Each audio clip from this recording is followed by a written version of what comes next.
Welcome to Light Overheat with Professor David Yamani. This week I want to tell you about the not one, but two books I'm writing about American gun culture.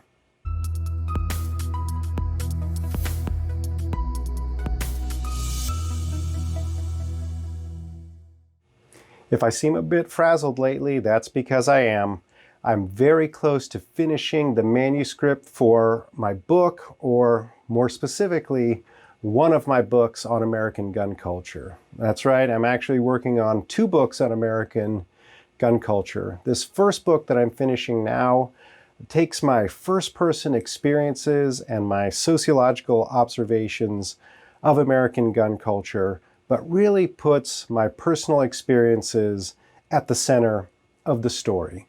If you have seen my YouTube video where I'm presenting to the National Firearms Law Seminar and see how I tell the story of American gun culture through the lens of my own experience as well as my sociological observations, this first book is really well thought of as an elaboration of that video.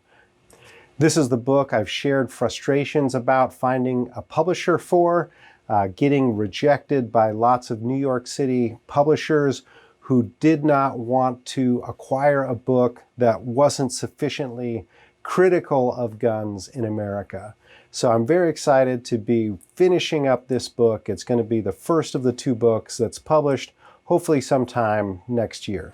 Now, the tentative title of this book is Gun Curious, and that's reflective both of my orientation, wandering through American gun culture over the past 12 years, but also of my hoped-for audience. Anybody who brings a curiosity to the issue of guns, who want to make sense of guns in American society, whether it's a gun-owning enthusiast, whether it's a gun skeptic, or even someone who is interested in but unsure about guns. I hope anybody who falls into any of those categories will be interested in this book, Gun Curious. Now, the other book I'm working on is more squarely grounded in my sociological observations of American gun culture. And although I hope to write it in a readable fashion, realistically, the audience for this book is going to be more scholarly. It focuses on what I call, following Michael Bain, Gun Culture 2.0, the defensive core of American gun culture. And in terms of understanding how this book reflects my ongoing work, it is a development of ideas I first published in my article in 2017 on the sociology of U.S. gun culture, and more recently have elaborated in an article which is my most current thinking on the topic, called Gun Culture 2.0, The Evolution and Contours of Defensive Gun Ownership in America. So if you can imagine those kinds of works and other book chapters and articles I've written expanded into a book form, this is what that second book is going to be. Again, hopefully readable for a general audience, but more specifically tailored to a scholarly audience than the first book. So that's the main point of this week's video, distinguishing between these two book projects, because I sometimes casually refer to my book about gun culture, but there really are two books. You know, the first one, Gun Curious, should be coming out sooner. The second one, Gun Culture 2.0, coming out somewhat later. I'll put lots of links in the show notes here so you can see the roots of these projects that I'm talking about in this video. And if you're interested in learning a little bit more about the backstory behind these two books, stay with this video because I want to tell you a little bit about that if you're interested in how the sausage gets made. So many of you know I began studying American gun culture around 2012. And by 2014 and 15, I had already understood enough and learned enough through my observations of American gun culture to write a full proposal and submit 3 completed chapters of a book called Gun Culture 2.0 to Oxford University Press for their consideration for publication.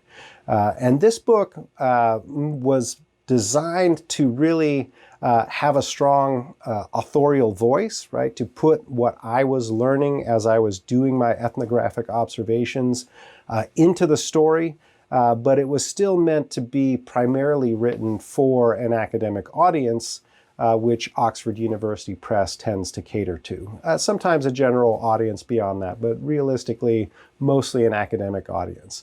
And the reviews of this book were sort of split. You know, one reviewer was fairly supportive, one more critical, but I think both of them felt uneasy with the particular mixture I had of the personal and the sociological. And so at that time, I really thought, do I need to write another book that 500 or 600 individuals and institutions are going to buy? Or do I really have something to say to a broader public about guns? And I really concluded at that time that I didn't need to write another merely academic book, that I really did feel like I had something to say to a broader audience. And really the reception that I received at the National Firearms Law Seminar in telling my personal story about my entry into gun culture as a way to understand that gun culture more broadly really gave me confidence to sort of pursue the project that became Gun Curious. I invested a lot of time and thousands of dollars developing a proposal in order to get an agent who would represent the book to major New York City publishers. I found an amazing agent. He shopped the book around to, as I've said on this channel, over 30 publishers, all of whom said no. You know, some, obviously, they don't even look at it.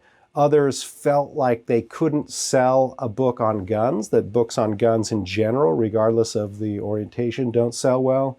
And then some clearly had a bias against guns, that they didn't think that a book that specifically was not critical enough about guns, they didn't think that was going to sell very well. So I left that quite frustrated, and it almost made me think that what I should have done really at that turning point when I left the Oxford University Press review process is I should have written the academic book first. I should have written Gun Culture 2.0, the Culture of Defensive Firearms in America, or whatever the title would be, written largely for a scholarly audience to help establish my credentials in order to sell the more personal book later.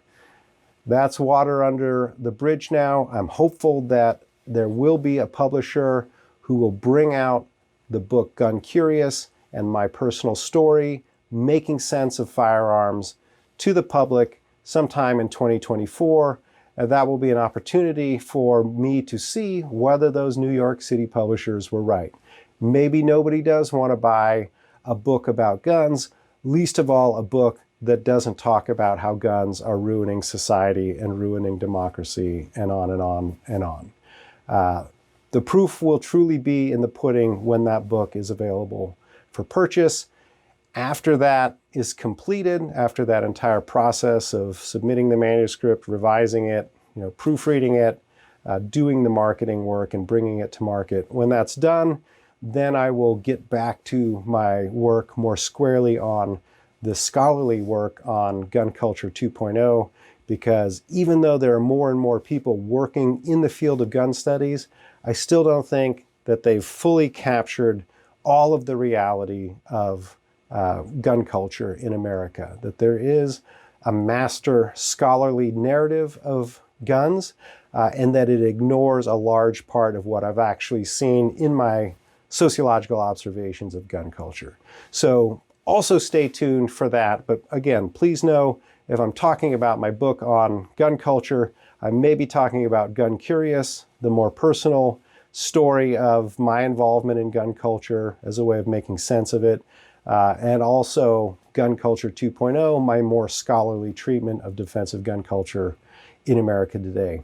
Hey, if you've stayed this long, I thank you for your interest in my work. I encourage you to leave your comments. I'm very busy right now trying to finish my manuscript, but eventually I do come back to all of the comments that are left on my channel and on other social media. And if this work is of value to you, I would appreciate if you could share it with anybody you think who also might benefit from it, so that I can grow my audience, which also means growing my platform and proving those New York City publishers wrong.